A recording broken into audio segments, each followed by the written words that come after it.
The wait is finally over.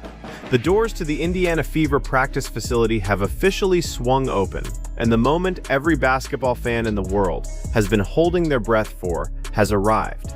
Caitlin Clark, Kelsey Mitchell, Aaliyah Boston, and the rest of the squad are back in the building. Training camp is here, it is go time.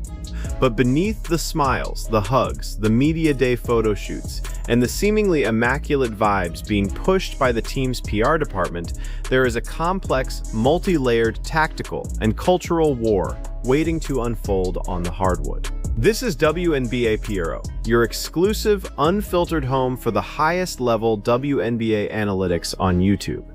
Today, we are not just looking at the highlight clips of players walking into the gym. We are going to construct the entire puzzle. We are going to break down the hidden storylines, the major front office gambles, the toxic relationship with the fan base, and the massive tactical implications of the newest roster moves. We are going to analyze the secret weapon the Fever just unlocked, the incredible collective bargaining agreement risk they are taking, the psychological standoff between Caitlin Clark and head coach Stephanie White, and the shocking disrespect the front office has shown to the people who pay their bills. Grab your notebooks, lock in, and pay attention, because we are going deep into the X's and O's, the business of sports, and the fragile ego of the Indiana Fever organization. Okay, we got Kelsey, we got Sophie and KK back. Hey man, I'm ready for this, bro. I'm ready for the season to start. It's been, you know how much time we've waited to see Caitlin Clark back on the WNBA floor. I'm excited for this, man. I'm excited. Let's start with the visual evidence from day one of camp. Seeing Caitlin Clark reunite with Kelsey Mitchell and Aaliyah Boston is the collective sigh of relief that this passionate fan base desperately needed. For months, rumors were swirling regarding Mitchell's future and the team's internal chemistry following a highly turbulent offseason. Seeing them back on the floor together solidifies one undeniable mathematical fact. From a pure personnel and talent standpoint, the Indiana Fever possess the offensive firepower to compete with any dynasty in the league. Kelsey Mitchell is coming off a phenomenal stretch of basketball, and her ability to play off of Caitlin Clark's unprecedented gravitational pull creates the most lethal backcourt combination in the WNBA. When you have two guards who can pull up comfortably and accurately from 30 feet, the opposing defense is mathematically stretched past its breaking point. It forces opposing coaches to make impossible decisions in pick-and-roll coverage. You step up to stop Clark, Mitchell cuts backdoor. You hedge hard on Mitchell.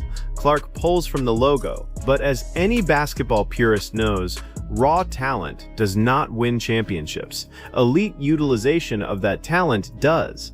And that brings us to the most fascinating, under-the-radar addition to this roster. A player who was spotted instantly in the practice facility footage, and someone who could completely alter the geometry of the Fever's second unit, Mon'nique Billings. Mon'nique Billings, okay. Oh yeah, that's the connection right there. That's gonna be, listen, Mon'nique Billings is gonna be huge for this team. You see Mon'nique Billings and Caitlin Clark right here. Gonna be a pivotal, gonna be an important part of the team's success. We saw Mon'nique Billings. Most casual fans and mainstream media analysts look at the Mon'nique Billings signing as a simple depth move. A veteran body to eat up regular season minutes, provide some locker room leadership, and grab a few rebounds. But if you are a true student of the game, and if you watched the tape from the Team USA basketball camp just a month ago, you know exactly why this is a tactical masterstroke.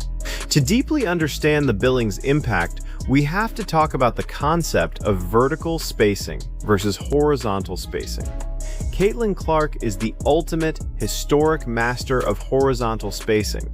By simply crossing half court with a live dribble, she pulls perimeter defenders horizontally away from the paint. Aaliyah Boston, on the other hand, provides elite post-gravity.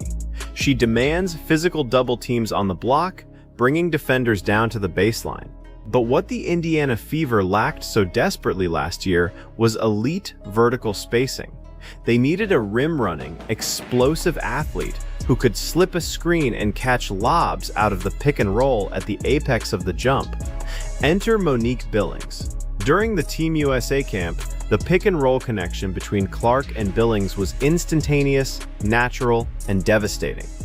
Clark needs a big who rolls to the basket with ferocity and plays above the rim. Billings provides exactly that. If the coaching staff recognizes this, the Clark-Billings high pick and roll should become the absolute staple of the Fever's transitional offense.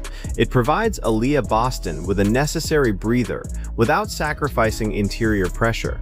It is a tactical match made in heaven, and seeing them reconnect on day one of camp is a massive green flag for the offensive ceiling of this team.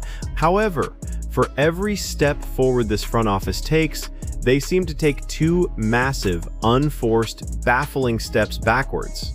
And this brings us to the most high-risk, questionable roster move of the entire offseason. It involves a player named Justine Pissot, and to understand why this is a potential disaster, we need to dive into the intricate rules of the WNBA's new collective bargaining agreement. Here it says, this is courtesy of Robin Lundberg, Sports Illustrated. What Justine Pissot's developmental deal says about Indiana Fever's roster plan. Okay, the Indiana Fever signed one of their WNBA draft picks to a developmental contract. Okay, the Indiana Fever made some noteworthy selections in the WNBA draft. The Fever took point guard Raven Johnson of South Carolina with the 10th pick in the first round. The Indiana Fever drafted Justine Pissot, a 6'4" elite shooter out of Vanderbilt. For a team that desperately needs size, length, and floor spacing at the power forward position, drafting a 6'4" stretch 4 was actually a brilliant piece of scouting. But instead of securing her on the standard 12-woman roster to protect their asset, the Fever front office just announced that Pissot is being signed to a developmental contract. Here is the smart insight on why this is a terrifying gamble that could blow up in their faces. Under the new CBA, teams are now permitted to carry 2 developmental players in addition to their standard roster. These players can practice with the team, travel, and be activated for up to 12 games without counting against the extremely tight salary cap. On paper, to a casual observer, it sounds like a fantastic loophole to save money.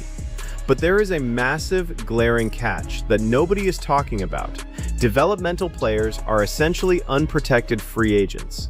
They are not locked into your franchise. If Justine Pissot goes out in the preseason, steps onto the floor, and knocks down 3 or 4 triples, proving that she can be a legitimate 6'4" floor spacer at the professional level, literally any team in the WNBA can swoop in, offer her a standard contract, and take her. The New York Liberty, the Las Vegas Aces, the Connecticut Sun, championship contenders who understand the absolute premium value of shooting size, can steal her right out from under Indiana's nose. Why is Indiana taking this massive, unnecessary risk with a player whose skill set perfectly aligns with their biggest weakness? Because they have completely mismanaged their roster construction by hoarding undersized guards. The Fever currently have a ridiculous logjam in the backcourt. They drafted Raven Johnson, a 5'8" defensive specialist, despite already having Tiasha Harris, Kelsey Mitchell, and Lexi Hull. They prioritized redundancy at the guard position over securing a 6'4" shooter on a guaranteed deal. In the modern WNBA, spacing is oxygen. You cannot run a highly efficient offense if your power forward cannot shoot the 3. If the opposing 4 can safely sag off their assignment and pack the paint, Aaliyah Boston is going to face suffocating triple teams all season long. Pissot was the ultimate insurance policy for that exact scenario, putting her on an unprotected developmental deal while keeping 6 guards is a fundamental misallocation of cap space. If a rival team poaches her in 2 weeks, the Fever front office will have nobody to blame but themselves. But the roster construction is only a symptom of a much larger, much more dangerous disease infecting this franchise. This brings us to the ultimate elephant in the room. The players are back. The media is capturing the smiles. But what happens when the cameras turn off, the doors lock, and the first practice whistle blows. And Caitlin Clark at small forward, best believe I'm going to address it. But up until then, I'm going to root for Raven Johnson the same way I root for all the Indiana Fever players to play well, because I root for Caitlin Clark. So I hope Raven Johnson is out there locking people down, making spot-up jump shots, passing Caitlin Clark the ball and getting the hell out of her way. So I'm going to root for her until further notice, okay? Now, here it says, We have spent the last week analyzing the alarming comments made by head coach Stephanie White. If you have been paying close attention to the specific language this coaching staff has been using, the picture is no longer just concerning. It is a tactical nightmare. The Indiana Fever are not simply tossing around the idea of moving Caitlin Clark off the ball. They are actively, deliberately building a roster constructed to position the greatest playmaker in women's basketball history as a small forward. Let me connect the dots for you, because the breadcrumbs have been falling for over a year. Following the draft, Stephanie White took to the microphone and categorized her guard rotation with very specific, revealing terminology. She labeled Tiasha Harris as a combo guard. She labeled Caitlin Clark as a player who can play on and off the ball. And crucially, she labeled rookie Raven Johnson as a true point guard.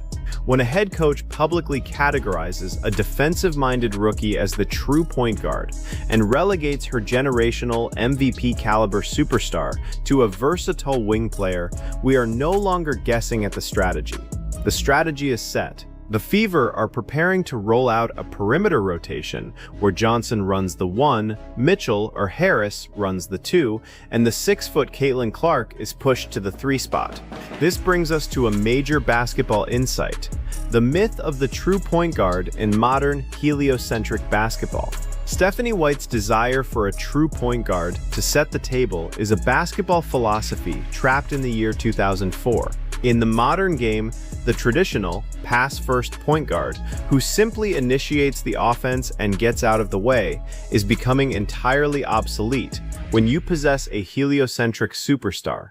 Look at Luka Doncic, look at LeBron James, look at Nikola Jokic. These are players who do not fit the traditional mold of a 5'10" point guard, yet they are the undisputed primary playmakers. Why? Because when you have a player whose gravity, court vision, and scoring threat are that immense, putting the ball in the hands of a traditional point guard actually makes your offense worse. It takes the ball away from the most dangerous person on the floor. Caitlin Clark is the WNBA's ultimate heliocentric hub. Taking the ball out of her hands is the equivalent of buying a Formula One race car and forcing it to deliver groceries in a school zone. Yes, the car can physically do it.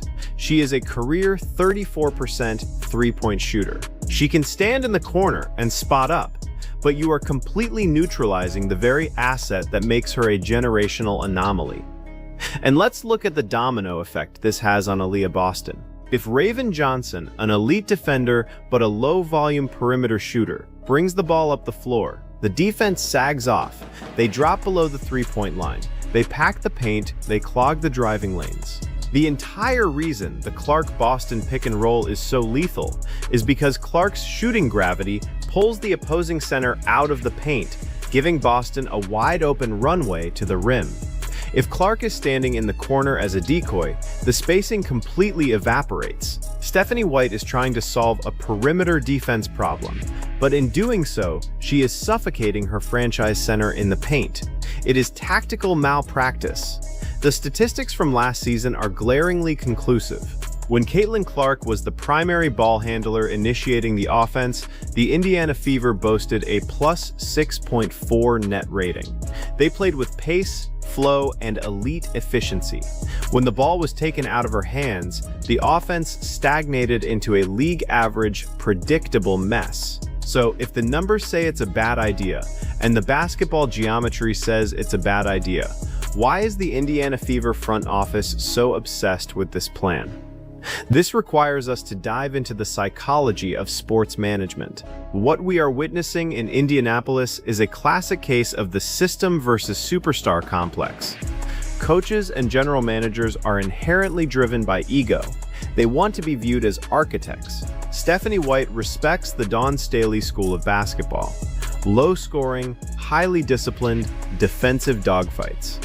When a front office inherits a player like Caitlin Clark, a player whose talent supersedes any playbook, it creates an identity crisis for the coaching staff. If the Fever win a championship by letting Caitlin Clark shoot logo threes and throw full-court transition passes, the narrative will forever be, Caitlin Clark won that ring. But if Stephanie White can force Clark into a structured, defensive-minded system, if she can win games 72-65 by playing Raven Johnson at the point, then the narrative becomes, Stephanie White's brilliant system won that ring. They are trying to prove that their culture and their system are bigger than the superstar. It is the exact same hubris that has broken apart dynasties in the past. And this arrogance, this absolute refusal to adapt to the reality of what they have, bleeds directly into how this front office treats the people who fund their paychecks, the fans. Jessica Timmons, okay? So they have officially put Justine Pissot on a developmental deal. But hey, the team is back.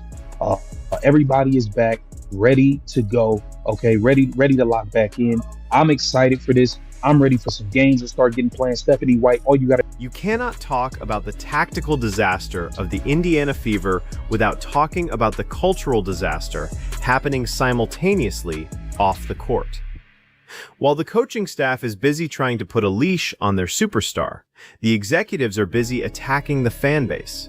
Just days ago, Lynn Dunn, the senior advisor and architect of this franchise, took to Twitter to post a deeply insulting manifesto psychoanalyzing the fan base, essentially calling them malicious complainers who destroy team culture. This is a 78-year-old legend of the game, looking at the most passionate, economically powerful fan base in the history of the WNBA and telling them to sit down and be quiet. The Fever fan base is not a traditional sports fan base. The overwhelming majority arrived because of Caitlin Clark. They bought the $130 jerseys. They bought the league pass subscriptions. They funded the new $78 million training facility. And when they express valid analytical concerns about the team drafting another undersized guard instead of a forward, or the coach moving Clark off the ball, they are doing exactly what engaged consumers do. They are protecting their investment. To call them complainers is a fundamental misunderstanding of the sports business model. If you order a premium steak at a restaurant and the chef brings you burnt toast, you complain. You don't expect the manager to hand you a pamphlet on the 4 types of complainers. The sheer audacity of Lynn Dunn's post shows an organization completely insulated from reality. And the rot doesn't stop there. We also saw WNBA veteran Erica Wheeler decide that right now, in the midst of an 800% pay increase funded directly by these new fans, was the perfect time to mock middle-class Americans. She went online and claimed critics are just jealous because they don't make $150,000 a year. Did a professional basketball player really just use a 6-figure salary as an insult against the working-class fans who save up for months just to buy nosebleed tickets? This is a cultural crisis.